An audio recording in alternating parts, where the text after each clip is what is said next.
you looking to brush off that soon-to-be winter blues with a jaunt through dystopia America while people and cordyceps fungi-controlled humans try and kill you? Well, great news. Thanks to what looks like a crafty data miner, PlayStation and Naughty Dog released information regarding The Last of Us Part 2 Remastered, and it's coming January 19th, 2024. So instead of breaking in those new golf clubs this new year, you will get to relive one of the best games Naughty Dog has ever made in beautiful 4K.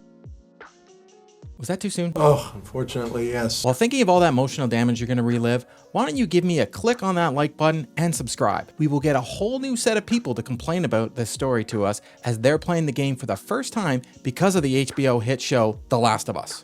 We'll get to relive those classic moments of people saying that they're on Team Ellie or Team Abby, or even the popular Joel is a monster. I would recommend playing the game, enjoying the game, and avoiding social media surrounding it because frankly, some people suck. This is one of my favorite games ever to come to the PlayStation, and I couldn't care less that it only came out in the PlayStation 4 in 2020. I'm happy to go and to get to play it again 4 years later on my PS5. After I platinumed The Last of Us Part 1 on the PS5, I wanted to jump right into The Last of Us Part 2 and be heard all over again. The Last of Us Part 2 campaign returns alongside some technical improvements, new modes, and a new behind-the-scenes features that will deepen your understanding of Part 2. With this new version, there are a new mode called No Return, a roguelike survival mode that lets players have randomized encounters and experience the brutality of The Last of Us Part 2's combat like never before. In this mode, you will have many playable characters to choose from, including some that have never been playable in the Last of Us franchise. Every player has their traits and playstyles, so you must decide what fits your playstyle.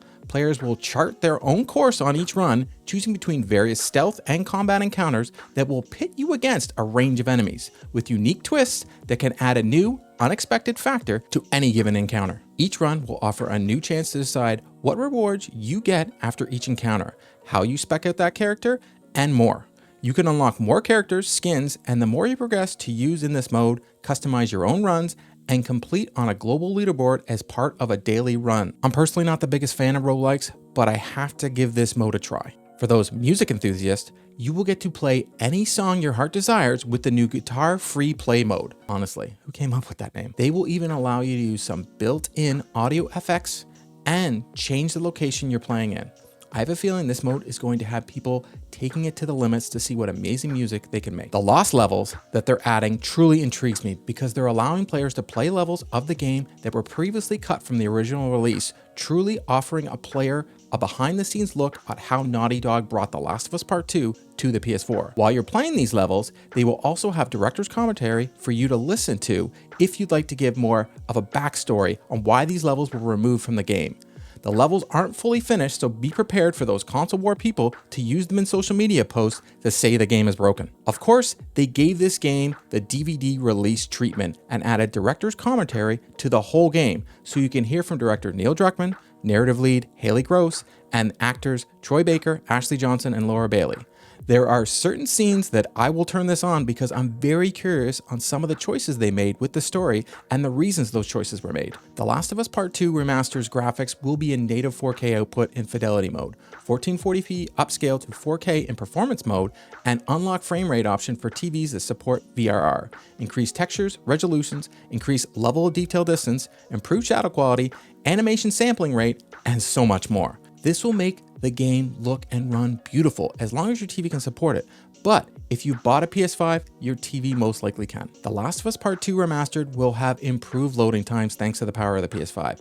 But I have to say, I didn't mind the ever-changing loading screen from the previous version. Pre-orders will be available on December 5th for the Standard Edition as well as the Last of Us Part 2 Remastered WFL Edition, which, like The Last of Us Part 1, will only be available in select markets: the United States, the UK, Germany, France, Italy, Spain, Portugal, and Austria. Once again, it doesn't look like Canada will get the WFL edition like we didn't get the Firefly edition of The Last of Us Part 1. I feel like they take advantage of our niceness here in Canada and think we won't complain or get mad about it. So on behalf of all Canadian gamers out there, we're sorry you don't like us, Naughty Dog, and we're very disappointed in you. We don't hate you though, and forgive you. For now. Very good news for existing owners of The Last of Us Part 2 on PS4 digital versions and disc versions. It is only $10 you can upgrade to The Last of Us Part 2 Remastered. You will need a PS5 with a disc drive to upgrade the disc version of The Last of Us Part 2 though. But if you have a digital version, this is exactly what they did with Ghost of Tsushima, and I thought it was amazing, and this is value. So My final question to you all is, are you excited about The Last of Us Part 2 Remastered? Are you going to be jumping in day one? Let us know in the comments.